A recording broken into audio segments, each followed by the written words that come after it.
Rapeseed oil production line. 5 processes for producing fragrant rapeseed oil.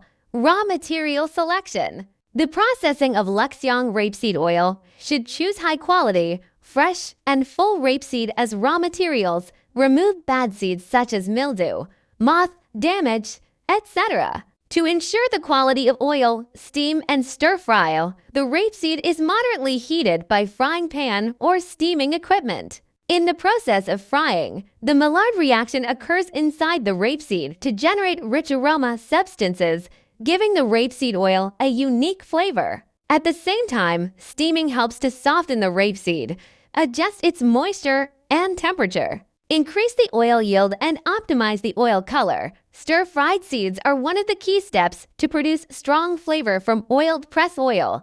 Luxiong rapeseed oil production line usually uses a small spiral oil press to press out the oil. The spiral oil press has high efficiency and high oil yield, and the rapeseed is physically pressed after hot frying, and the rotary pressure of the spiral shaft is used to extrude the rapeseed step by step after hot frying.